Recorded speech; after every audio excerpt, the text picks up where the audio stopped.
누가복음 22장 31절부터 34절 한 절씩 교독하겠습니다. 제가 먼저 31절 보겠습니다. 시몬아 시몬아 보라 사단이 너희를 밀가부르듯 하려고 요구하였으나 그러나 내가 너희를 위하여 내 믿음이 떨어지지 않기를 기도하였노니 너는 돌이킨 후에 내 형제를 굳게 하라. 그가 말하되 주여 내가 주와 함께 오게도 죽는데도 가기를 각오하였나이다. 이르시되 베드로야 내가 네게 말하노니 오늘 닭울기 전에 내가 3번 나를 모른다고 부인하리라 하시니라. 네. 지난주 우리는 실패하지 않은 인생에 관해서 이야기를 하면서 마음을 다스려야 된다는 사실에 대해서 함께 나눴습니다. 기억을 하시는지 모르겠지만 일주일 전 일이면 굉장히 먼 옛날 이야기잖아요. 그러니까 다들 잊어먹고 계실 것이 분명하죠. 하지만 마음을 다스린다라는 것에 대한 결론에서 나온 것이 뭐냐면 결국은 우리 행동을 조심해야 된다는 거지 않습니까? 눈, 입, 그리고 발을 조심해야 된다라고 성경은 우리들에게 권면하고 있습니다. 그렇습니다. 눈으로 무엇을 볼 것인지, 입으로 무엇을 말할 것인지, 그리고 발로 어떤 행동을 할 것인지는 마음을 나타내는 표현이죠. 그리고 이것이 있어야 된다라고 이야기를 합니다. 우리의 마음에 품고 있는 것만으로는 끝나는 것이 아닙니다. 마음이 우리를 움직이는 엔진이자 하나님과 우리 사이를 연결하는 연결점이긴 하지만 또한 이 좋은 마음을 품고 있다 하더라도 움직이지 않으면 다 헛것이에요. 그러니까 눈이 발을 통해 가지고 우리가 무엇인가를 행해야 하는데 그 행해야 되는 것이 무엇이냐 하면 성경은 2가지를 이야기를 하고 있습니다. 일관되게 구약과 신약에서 인생이 실패하지 않으려면 2가지를 행해야 되는데 그것이 뭐냐? 교만하지 않고 사랑해야 된다는 겁니다. 성경에 쭉 보게 되게 되면 계속 지속적으로 주님께서 또 하나님께서 선지자를 통해서 또 직접 말씀하시면서 경고한 내용이 또 권면한 내용이 있는데 인생은 교만하지 않아야 성공하고요. 인생은 사랑해야 하나님의 도우심을 받습니다.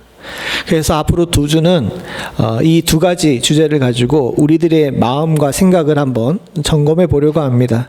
신학적으로 어려운 내용은 아니지만 정서적으로 우리들이 깊이 깨달았고 이제 생각해 봐야 될 문제를 나누는 것이기 때문에 제가 그동안 하던 설교 1, 2, 3 이런 식으로 나가는 설교와는 조금 다를 수가 있으니까 여러분들께서 그것은 염두에 두시기를 부탁을 드립니다. 우리는 그 중에 첫 번째 주제로 오늘 교만을 멈추는 것에 관해서 한번 말씀을 나누려고 해요. 이 주제로 말씀을 나누려고 하면서 어떻게 말씀을 전할까 곰곰이 생각해 보다가 몇 주 전에 제가 새벽 예배 끝나고 말씀을 보다가 묵상한 한 사람의 이야기를 여러분들과 함께 나누려고 합니다. 바로 오늘 여러분들이 본문에서 만난 이제 베드로라는 사람입니다. 베드로라는 사람의 삶은 굉장히 다채로워요. 그래서 이 사람에 대해서는 많은 연구가 있었습니다. 신학자들뿐만 아니라 심리학자들도 이 베드로라는 사람이 어떤 사람인지가 되게 흥미진진한 사람이었던 거예요. 왜냐하면 예수님을 만나기 전에 베드로, 그리고 예수님 제자 시절의 베드로, 그 다음에 예수님을 3번 부인하고 십자가에 못 박혀 돌아가신 다음에 그가 방황했던 그 짧은 시간의 베드로, 그리고 사도로 살았을 때 초기의 사도 베드로와 후기의 사도 베드로가 다 각각 성격이나 행동 양식이 다릅니다. 그래서 베드로는 굉장히 다채로운 사람이에요. 여러 가지 색깔을 가지고 있는 그런 사람이었습니다. 이 사람의 이런 변화를 갖다가 곰곰이 잘 생각해 보게 되면 단순히 환경이 변해서 그런 것으로만은 설명할 수가 없어요. 그래서 심리학자들이 굉장히 이 사람 성격을 분석하는데 어렵습니다. 심리학자들은 관계와 환경을 통해서 인간의 성격이 규정된다라고 생각을 하거든요.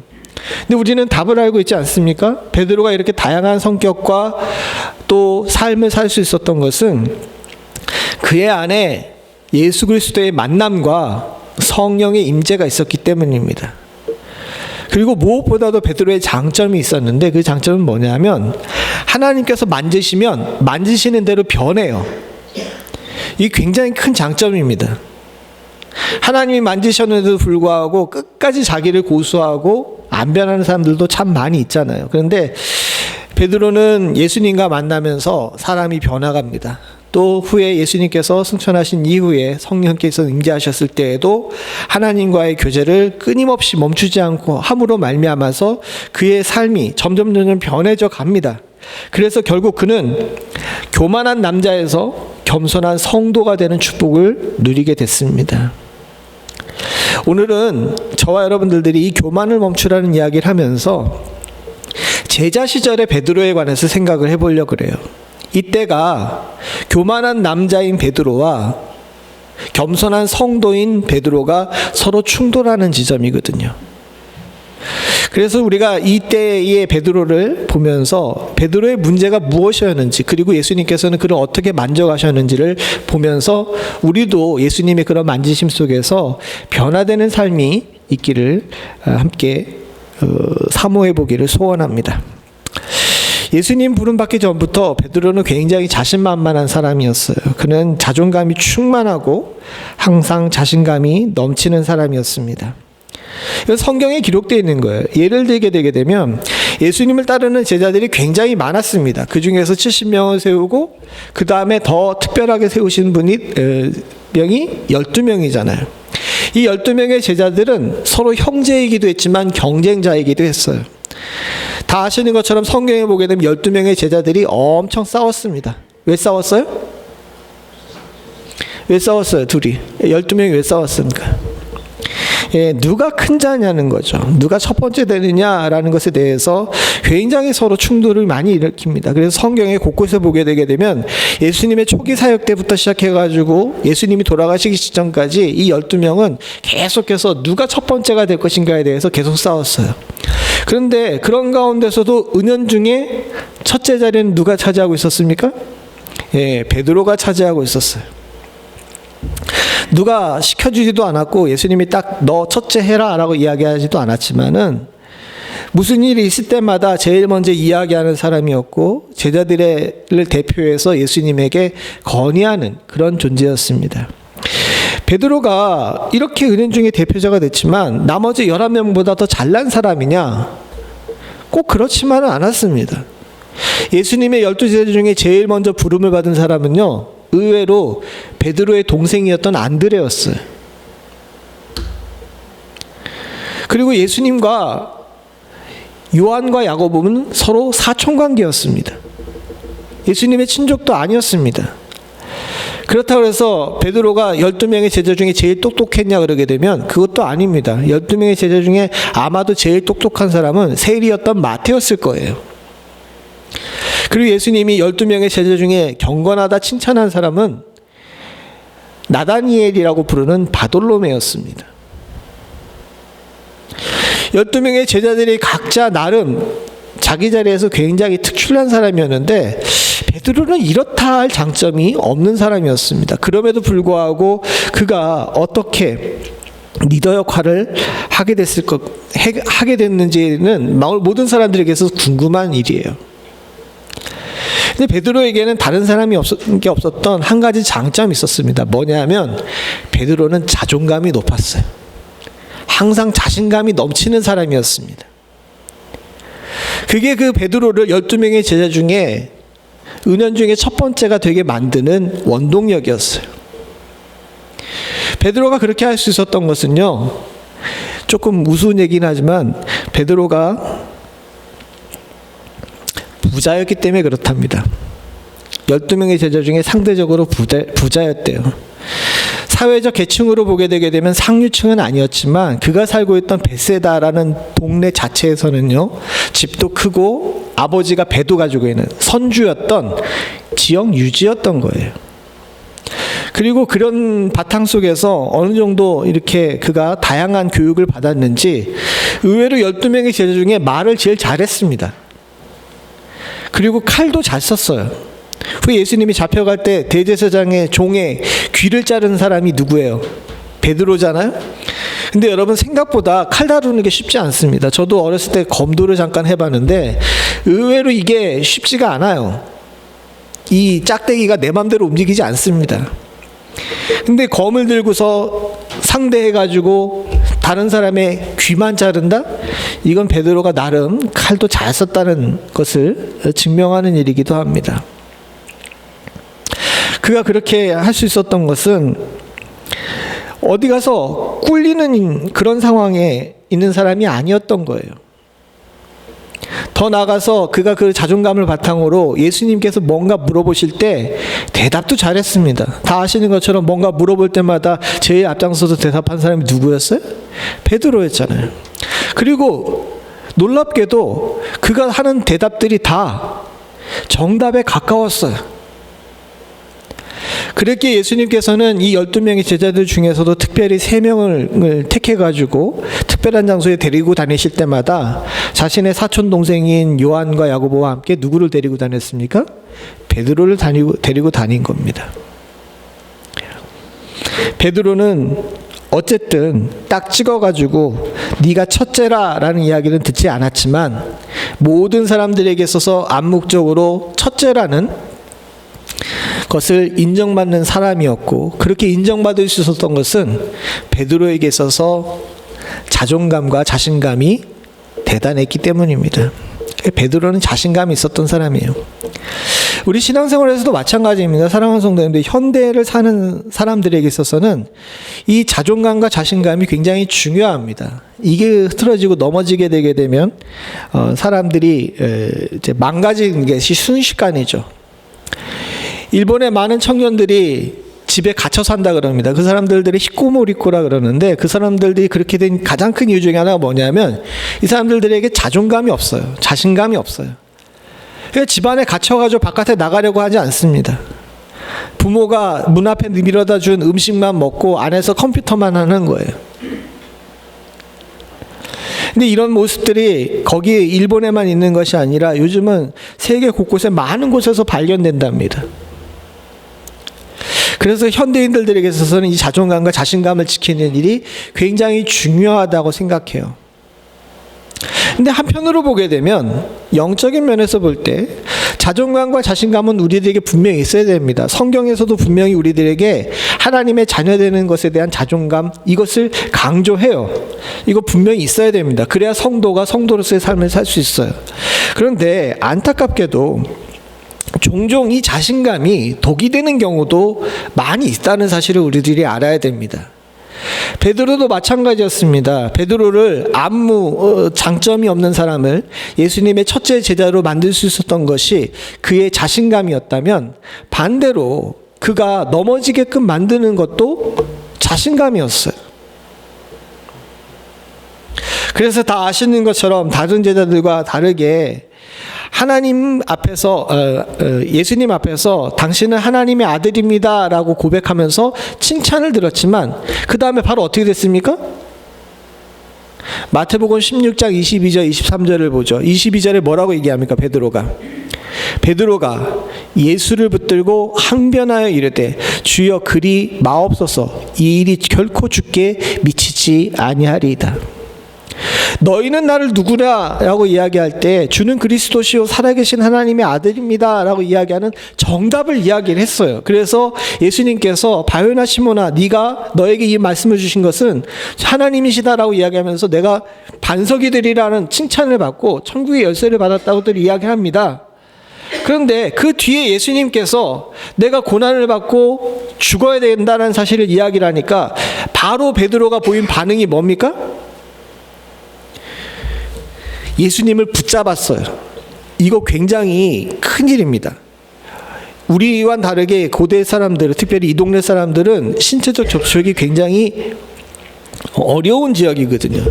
특별하게 서로 친밀하지 않으면 안고 입 맞추지 않습니다. 성경에 나오는 안고 입 맞추다는 이야기는 내가 너를 굉장히 인정하고 넌 나와 한 몸이다라는 뜻이에요. 그게 아니라 그러게 되면 서로 상대방의 몸에 손을 대는 것은 굉장히 큰 결례입니다. 그런데 어떻게 합니까? 예수님을 붙들고 예수님한테, 여기 항변이라고 좀 점잖게 표현했는데 예수님을 막 협박을 한 거예요. 항의라고 협박을 한 겁니다. 이거는 제자와 랍비 사이에 있을 수가 없는 일이고, 본인 입으로 조금 전에 이야기한 살아계신 하나님 아들한테 할 수 있는 일이 아니었어요. 그럼에도 불구하고 베드로는 절제가 없었습니다. 그러니까 바로 예수님께서 베드로에게 뭐라고 얘기하십니까? 23절 같이 한번 읽어봅니다. 시작. 예수께서 돌이키시며 베드로에게 이르시되 사단아 내 뒤로 물러가라. 너는 나를 넘어지게 하는 자로다. 내가 하나님의 일을 생각하지 아니하고 도리어 사람의 일을 생각하는도다 하시고. 여기 돌이키시며라는 단어가 나오는데 이건 정색하다라는 거예요. 예수님이 베드로를 향해서 정색을 하신 겁니다.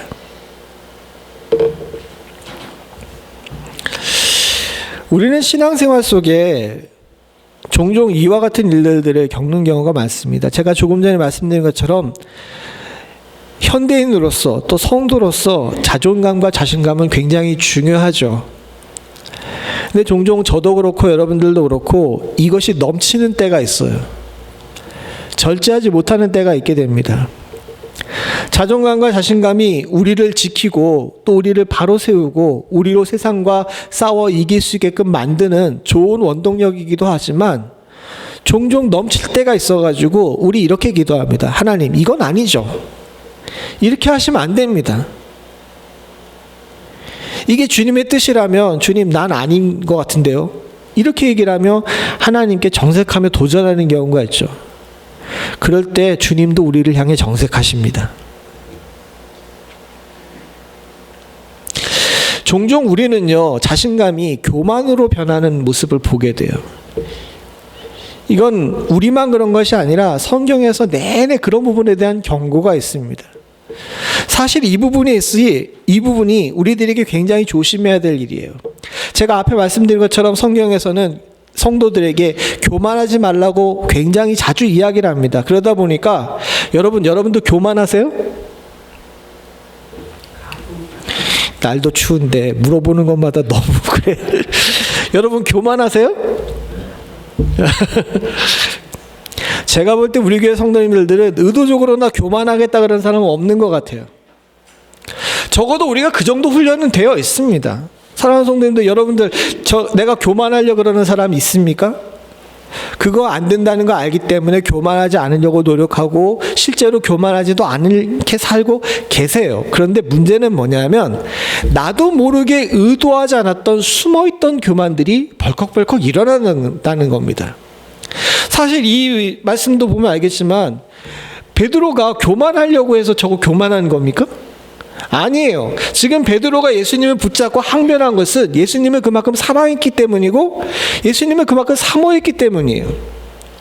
그러나 저가 이때 하지 말아야 될 행동을 함으로 말미암아 예수님의 정색을 받고 사단이라는 이야기까지 들었던 이유는, 사랑하는 성도님들, 죄송한 얘기지만 우리는 교만하지 않으려고 하지만 숨겨진 교만이 우리 안에 숨어있기 때문입니다. 이 숨겨진 교만의 정체가 뭐냐면요, 안타깝게도 우리를 지탱하는 자존감과 자신감이에요.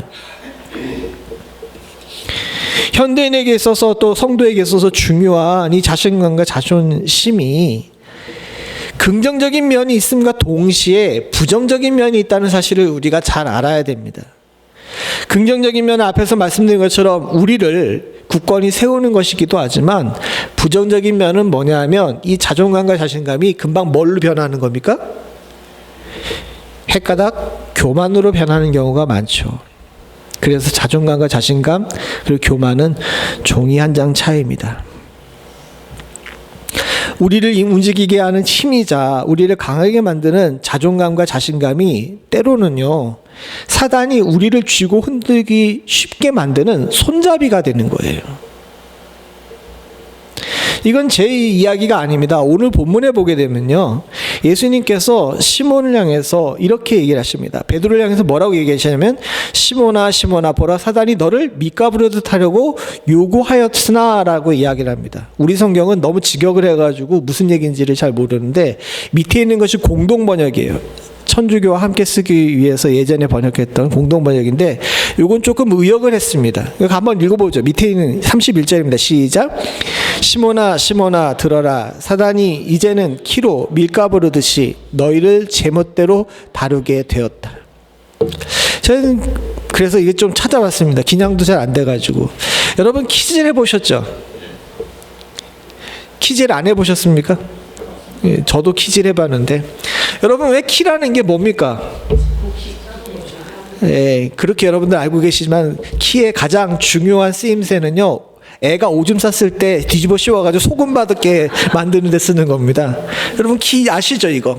이렇게 둥그렇게 돼가지고 대나무로 자리로 짰던 그런 건데, 우리 키는요, 우리 한국 키는 손잡이가 없어요.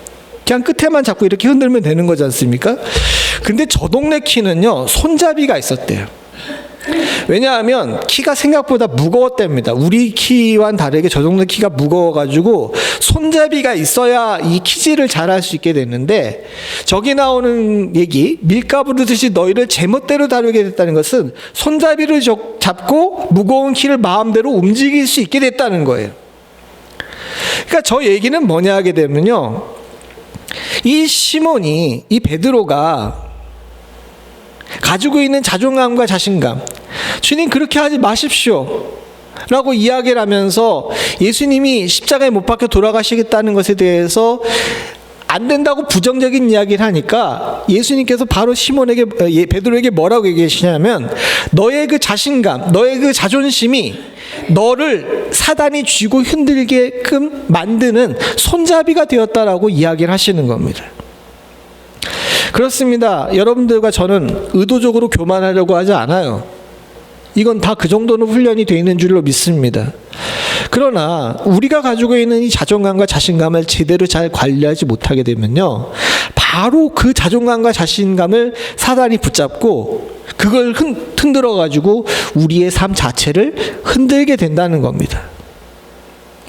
주님께서는 베드로에게 이것을 지적하시고 또 우리들에게 이것을 알게끔 경고하시는 겁니다. 우리의 존재와 성격을 규정하는 자존감과 자신감은 중요합니다. 우리는 모두 다 그것을 중시해요. 그런데 여러분들에게 한 가지 중요한 질문을 하려고 합니다. 이 자존감과 자신감이 우리의 삶을 구성할 수 있는, 부정할 수 없는 중요한 요소라는 것은 맞는데, 여러분이 여러분 된 것은 무엇을 통해서입니까? 여러분들이 여러분 된 것은 무엇을 통해서죠? 되게 어렵고 철학적인 질문인 것 같지만, 오늘날 많은 사람들에게 당신이 당신일 수 있는 것은 무엇 때문입니까? 라고 이야기를 하게 되면 많은 사람들이 나의 자아라고 얘기를 해요. 그 자아는 자신감이자 자존심입니다. 여러분이 여러분 된 것은 무엇 때문입니까? 답이 알잖아요. 정답이 성경에 나와 있는데, 나의 나 된 것은 오로지 주의 은혜잖아요. 사도 바울이 여기 정답을 얘기를 했잖아요. 이게 교만한 사람, 그러니까 자존감이 쉽게 교만으로 변하는 사람과 자존감이 거룩한 자존감이 되어서 하나님의 영광으로 변하는 사람의 아주 중요한 차이입니다. 나의 나 된 것, 여러분이 여러분일 수 있는 것의 출발점이 어디냐는 것이 굉장히 중요하죠. 베드로의 자신감은 칭찬받을 만한 자신감이었지만 한편으로는 그 출발점이 잘못됐던 거예요. 그래서 사단의 손잡이가 될 수 있었던 거죠. 우리가 우리의 자존심, 우리 자존감을 지키면서도 우리의 자존감과 자신감이 사단의 손잡이가 안 되려면요, 출발이 정확한 곳에서 시작돼야 됩니다. 어디서? 하나님의 은혜로부터 시작돼야 돼요. 내가 나를 존재할 수 있게끔 만드는 것은요, 나의 자아가 아니라 하나님의 은혜입니다. 이것이 변질되거나 이것을 부정하게 되게 되면 언제든지 우리의 자존심과 자존감은 교만으로 변화될 수 있어요. 그래서 성도는요, 이 둘을 구분할 줄 아는 훈련을 해야 합니다. 자존감과 교만이 무슨 차이가 있는지 국어사전을 찾아봤어요. 자존감은요, 자신감은 뭐냐 하면 주어진 여건이나 재능에서 나오는 것이라고 이야기를 합니다. 주어진 여건이나 재능에서 나오는 것. 반대로 교만은 뭐냐 하면 주어진 여건과 관계없이 크게 보이자고 자신을 드러내는 행위를 이야기를 합니다. 이 두 차이를 아시겠어요? 자존감과 자신감은요, 주어진 여건이나 재능이 있어야지 됩니다. 그리고 이것을 바탕으로 그만큼 하는 거예요. 그러나 교만은 그것이 없음에도 불구하고 있는 것처럼 다른 사람을 속이고 기만하는 행위가 교만인 거죠.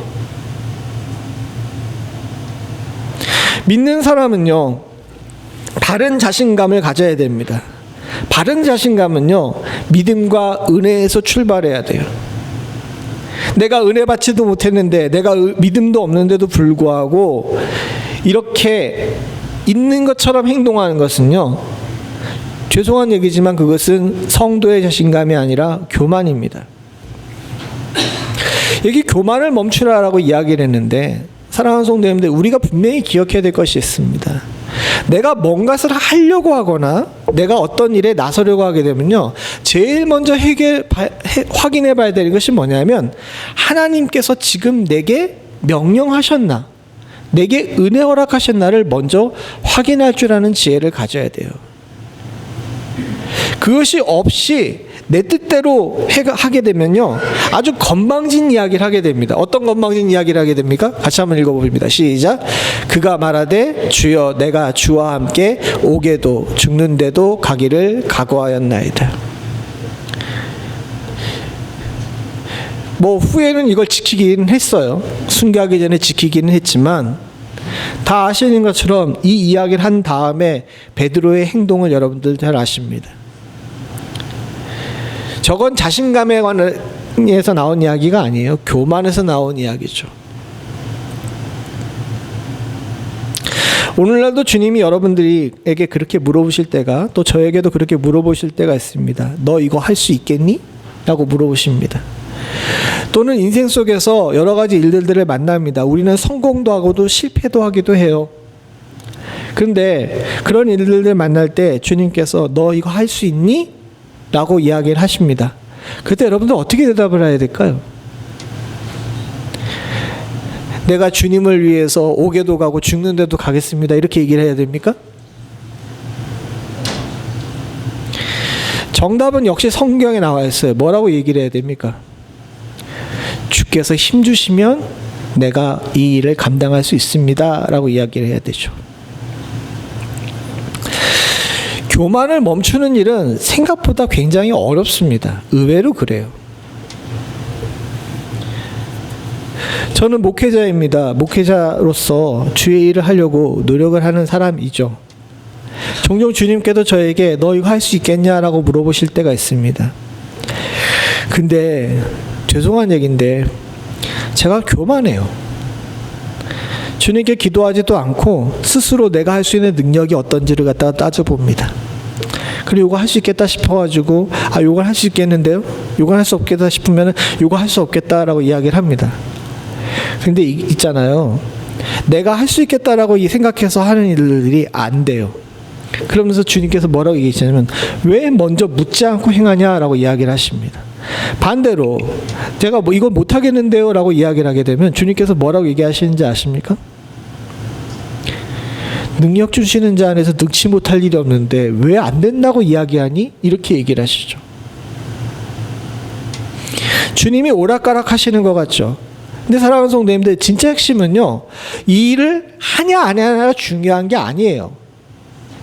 진짜 중요한 건 무엇입니까? 그런 질문 앞에서 교만하지 않게 겸손하게 하나님께 해야 됩니까 안 해야 됩니까를 먼저 물어볼 줄 아는 자세가 먼저 돼야 된다는 거죠. 그런 훈련이 지금 우리들에게 필요하고 우리 시대에 우리에게 필요합니다. 세상은 너무 혼란스러워요. 기도할 때 우리 권사님께서 우리 한국 이야기를 하셨지만은 한국만 혼란스러운가요? 아닙니다. 독일은요, 2차 대전 이후에 처음으로 구구 정당이, 나치와 비슷한 정당이 수권 정당이 되려고 선거해서 지금 아주 크게 약진하고 있어요. 오늘 아침에도 우리 집사님들과 교사들과 예배를 드리는 가운데 그런 얘기를 함께 나눴는데, 우리의 역사적 환경들과 신앙적 환경들, 그리고 또 철학적 환경들이나 또 정치적 환경들이 지금 1930년대랑 거의 비슷해요. 온 세계가 혼란스럽고 어지러운 가운데 있고 무엇이 바른지 옳은지를 구분하지 못하고 있습니다. 그래서 어떤 사람들은 과한 자신감을 표현하면서 저들이 감당할 수 있다라고 이야기하고, 어떤 사람들은 우리는 이제 끝났어라고 자포자기합니다. 그러나 사랑하는 성도님들, 진짜 우리가 해야 되는 것은 무엇이냐 하면요, 할 수 있느냐 안 할 수 있느냐가 문제가 아니라 먼저 이때 어떻게 해야 됩니까? 라고 하나님께 엎드려 기도할 줄 아는 은혜를 구하는 자세가 제일 먼저 돼야 될 줄로 믿습니다. 우린 이거부터 회복해야지 돼요. 그래야 우리의 자신감이 교만이 안 되고요, 우리의 연약함이 낙심이 안 됩니다. 그리고 무엇보다도 중요한 자세가 있는데, 교만하지 않은 사람은요, 자족을 알게 됩니다. 앞에 이야기한 것처럼 우리는 자꾸 베드로의 예처럼 교만의 선을 넘어가려고 합니다. 자신감과 교만을 혼동하기도 하고, 신념의 탈을 쓴 고집을 부리거나 안 해도 되는 비교를 하면서 서로 상처 주는 일들도 많이 있습니다. 근데 이런 것들은 복된 삶이 아니잖아요. 이 둘을 구분하는 훈련을 잘 함과 동시에, 사랑하는 성도님들, 오로지 나의 나된 것은 하나님의 은혜고, 이 은혜로부터 오는 자신감이 나를 하나님의 자녀로 만든다는 사실을 항상 기억하셔야 될 줄로 믿습니다. 여러분들이 여러분 되는 것은, 또 제가 제 된 것은 하나님의 은혜입니다. 그리고 이 은혜를 바탕으로 우리가 반듯하게 서야 하나님의 자녀로서 세상을 이기며 나아갈 수가 있는 거예요.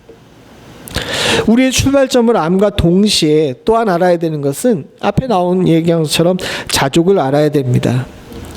대표적으로 이 자족에 관한 이야기를 한 사람이 있는데, 누구냐 하면 다윗이에요. 다윗의 시인 시편 131편 1절입니다. 131편 1절 우리 한번 같이 읽어보죠. 131편 1절입니다. 시작. 여호와여, 내 마음이 교만하지 아니하고 내 눈이 오만하지 아니하오며 내가 큰 일과 감당하지 못할 놀라운 일을 하려고 힘쓰지 아니하나이다. 다윗은 다 아시는 것처럼 목동이었습니다. 집에서도 무시받는 막내 아들의 목동이었죠. 그러나 그가 왕이 됐어요. 불가능한 일을 가능케 만든 사람이었습니다. 그런데 그가 인생의 거의 막바지에 순례자의 자신의 삶을 정리하면서 지은 시인 이 131편에서 아주 짧은 시입니다. 석절밖에 안 되는 짧은 시에서 그가 자신의 인생을 통찰하면서 이야기한 것이 뭐냐면, 하나님, 나는 교만하지도 오만하지도 않겠습니다. 그리고 내가 큰 일과 감당하지 못할 놀라운 일을 하려고 힘쓰지도 않겠습니다 라고 이야기를 합니다. 실제로 다윗의 인생들을 잘 보죠. 그는 항상 교만과 자신감의 경계를 넘나들던 사람이었습니다. 다윗도 인간인지라 하나님과 교통하고 주의 친구라는 이야기를 들었지만, 그가 어느 순간 자신감이 과해서 교만의 자리에 간 적도 많았어요. 대표적인 예로 넘치는 자신감으로 말미암아 교만해서 그가 뭐 했냐 하면, 하나님도 허락하지 않고 주변에서 다 말리는데도 불구하고 인구조사했어요. 그리고 그 인구조사한 것 덕분에 어떻게 됐습니까? 하나님의 치심을 입어 역병이 일어나는 바람에 국가가 망할 뻔했습니다. 다윗은 자신이 목동에서 왕이 된 정말 자신감 출중하고 능력 있는 사람이었지만, 항상 교만하고 오만하지 않기를 주의하고 조심할 줄 알아야 됐었어요. 그래야 내게 주어진 복과 은혜가 날아가지 않는다는 사실을 알았던 겁니다. 그와 동시에 그가 한 이야기를 잘 보십시오. 내가 큰 일과 감당하지 못할 일을 하려고 힘쓰지 아니하겠습니다. 즉, 하나님께서 허락하신 일을 허락하지 않은 일을 하려고 하지 않겠다는 거죠. 이게 자족입니다. 세상이 얘기하는 자족과 성경이 얘기하는 자족은 달라요. 아시는 것처럼 다윗은 하나님의 전을 짓기를 원했습니다. 그래서 그가 온갖 자재들을 다 모았어요. 터도 닦았습니다. 그러나 하나님께서 하라 그러셨어요? 하지 말라 그러셨어요? 하지 말라 그러셨어요. 그러니까 안 했습니다. 왜? 그걸 내 뜻대로 내 마음대로 만들겠다 그러는 것은 교만이라는 사실을 알았기 때문이죠. 사랑하는 성도님들, 우리 마음은 언제든지 쉽게 변질될 수 있음을 지난주에 우리가 함께 살펴봤잖아요. 그래서 마음을 지켜야 됩니다. 우리의 자신감이 변화돼서 교만이 되지 않게끔 항상 돌이켜보고 주의해야 돼요. 그런데 잘 돼요, 안 돼요? 잘 돼요, 안 돼요? 안 됩니다. 지금 베드로 욕 왕창하고 심지어 다윗도 욕했는데 여러분, 베드로나 다윗이 우리보다 못해서 이랬을까요? 아닙니다. 저를 봐도, 여러분들을 봐도 교만하지 않으려고 하고 자존감과 자신감이 변화돼서 교만이 되지 않으려고 노력을 하지만 어느 순간인가 나도 모르게 불쑥불쑥 이 자존감과 자신감이 교만으로 변하는 때가 있어요. 주님은 우리가 그런 거 잘 아십니다. 그렇기 때문에 주님께서 뭐라고 얘기를 하시냐면요, 32절에 보게 되면 그러나 내가 너를 위하여 내 믿음이 떨어지지 않기를 뭐 한다 그러셨어요? 기도하신답니다. 주님은 베드로의 과한 자신감에서 비롯된 교만이 만든 엄청난 사건을 잘 알고 계셨습니다. 근데 이 엄청난 사건을 통해 가지고 베드로가 상처받지 않기를 원하신 겁니다. 혹시나 그의 믿음이 떨어질까 봐 주님께서 기도하고 계시는 거예요. 제가 여러분들에게 물었듯이, 또 여러분들이 저에게 대답했듯이, 우리가 교만하지 않으려고 하지만 어느 순간인가 나도 모르게 의도하지 않았던 자신감과 자존감 밑에 숨어있던 교만이 불쑥불쑥 튀어나오는 경우가 있습니다. 그래서 때로는 사람에게 상처 줄 때도 있고요, 때로는 가족에게 상처 줄 때도 있고, 때로는 나 자신에게도 실망할 때가 있죠. 근데 여러분, 그건 어떻게 보게 되면 자연스러운 일인지도 몰라요. 그래서 주님께서 우리들을 위해 기도하고 계십니다. 혹시나 그런 것들이 큰 상처가 돼서 믿음에서 떨어지지 말라고.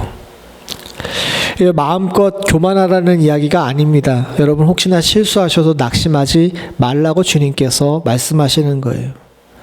실제로 베드로는 크게 낙심했습니다. 결국 주님께서는 갈릴리 바다까지 쫓아가셔가지고 베드로에게 3번 물어보시죠. 내가 날 사랑하느냐? 그 3번의 물음을 통해 베드로는 다시 믿음을 회복합니다. 여기 주님께서 내 믿음을 떨어지지 않기 위해 기도했다는 것을 실제로 보여주신 거죠. 우리를 향해서도 마찬가지입니다. 사랑하는 성도님들, 우리도 실수할 수 있어요. 아니, 실수하는 게 당연해요.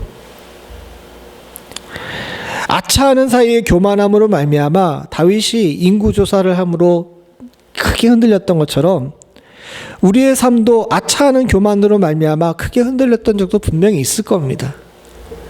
그러나 사랑하는 성도님들, 주님께서는 여러분들을 위해 지금도 계속 기도하고 계십니다. 여러분들과 제가 믿음이 떨어지지 않기를 위해서. 그리고 이렇게 하신 이유가 있습니다. 그 다음에 뭐라고 얘기합니까? 너는 돌이킨 후에 내 형제를 굳게 하라 라고 이야기를 하죠. 돌아온 다음에 형제들을 굳게 하라라는 이야기인 줄 아는데 아니에요. 깊이 말씀을 생각해 보게 되면 또 아까 전에 우리가 함께 살펴봤던 공동번역에 보게 되면 이렇게 나옵니다. 같이 봅니다. 빨간 것만 보죠. 시작. 내가 나에게 다시 돌아오거든 형제들에게 힘이 되어다오. 베드로에게 주님께서 말씀하신 것은 내가 너 넘어질까 봐, 너 믿음 떨어질까 봐 너를 위해 기도해. 그리고 네가 돌아오거든 너처럼 자신감과 자존감이 넘쳐가지고 교만해서 넘어졌던 형제들에게 힘이 되어 달라고 부탁하신 겁니다. 우리도 마찬가지입니다. 우리도 순식간에 넘어지고 주님의 기도로 오뚜기처럼 일어나요. 그 다음에 우리가 해야 될 일은 뭐냐면 다시는 교만하지 않는 것과 동시에 옆에 엎어져 있는 형제들을 향해서 손 내밀고 저들에게 힘이 되어주는 것입니다. 사랑하는 성도님들, 우리는 모두 다 연약한 존재입니다. 그래서 교만으로 쉽게 넘어지기도 해요. 우리의 교만이 손잡이가 되어가지고 사단이 우리를 쥐고 흔들 때도 참 많이 있습니다. 그러나 그렇다고 해가지고 모든 것이 끝난 것이 아니에요. 주님은 여전히 지금도 우리를 위해 기도하시고 우리가 믿음 잃지 않기를 위해 지금도 간구하시는 줄로 믿습니다. 그래서 그 기도와 간구를 통해서 여러분들 일어섰으면 여러분들 일어선 것으로 만족하지 마시고 여기 주님께서 부탁하신 것처럼 혹시나 넘어져 있는 형제 자매들에게 힘이 되어 주실 수 있는 축복이 있기를 간절히 소원합니다. 그게 주님께서 오늘 저와 여러분들에게 원하시고 바라시는 일인 줄로 믿습니다. 함께 기도하시겠습니다. 하나님 아버지, 주님 앞에서 교만하지 않아야 됨을 다시 한번 생각해 봅니다. 그동안 참 많이 훈련받아서 교만하지 않으려고 노력했고 또 그렇게 이루어가고 있음을 주께서 아시는 줄로 믿습니다. 그러나 우리도 모르는 사이에 우리가 조절하지 못하는 우리의 가장 겉껍데기를 둘러싸고 있는 자신감과 자존감이 때로는 교만이 될 수 있음을 베드로를 통해서 다시 한번 배우게 됩니다. 아버지 하나님, 사단에게 빌미를 주어서 우리를 쥐고 흔들지 않게끔 항상 내가 어디로부터 왔는지를, 그리고 은혜로부터 시작한 사람이 어떻게 살아야 되는지를 잊지 않으며 살 수 있도록 주님 도와주시옵고, 더불어 자족할 줄 알아서 하나님 아버지 사단에게 우리의 영혼을 맡기는 일 없도록 주님 도와주시옵소서. 더불어 주님께 간절히 바라고 소원하는 것은 그래도 넘어질 수밖에 없는 저희들을 주님께서 아시고 기도하시는 줄로 믿습니다. 아버지 하나님, 우리 연약함을 꾸짖지 아니하시고 긍휼 가운데 붙드시는 주님의 은혜와 사랑을 항상 기억할 수 있도록 주님 도와주시옵고, 주님의 도우심을 통해 일어났을 때에는 우리 주변도 돌아보면서 형제들에게 힘이 되어줄 수 있는 성숙한 성도 될 수 있는 축복 또한도 저희들에게 허락하여 주시옵소서. 아버지 하나님, 이제 일주일 동안 바깥에 나가 살아야 됩니다. 참 많은 일들이 우리를 기다리고 있고 또 우리의 마음을 흔드는 여러 가지 일들이 있을 것을 주께서 잘 아시는 줄로 믿습니다. 그러나 사랑하는 성도들이 결코 믿음 잃지 않기를 위해 지금도 기도하고 계시는 우리 주님이 계시고 또 우리를 눈동자같이 보호하시고 살피시며 우리를 기뻐하신 하나님이 우리의 보호자가 되심을 항상 기억하고 또 지금도 말할 수 없는 탄식으로 우리를 지켜보고 또 우리 안에 내주하시는 성령님이 우리와 동행하신다는 사실을 알고 이기며 살 수 있는 일주일 되게 하여 주시옵소서. 다시 돌아와 주님 앞에 다시 예배드리는 그 순간에는 주님 잘 이기고 돌아왔습니다 고백할 수 있는 귀하고 복된 성도가 되기를 간절히 소원하오며 모든 말씀 예수님의 이름으로 기도드리옵나이다. 아멘.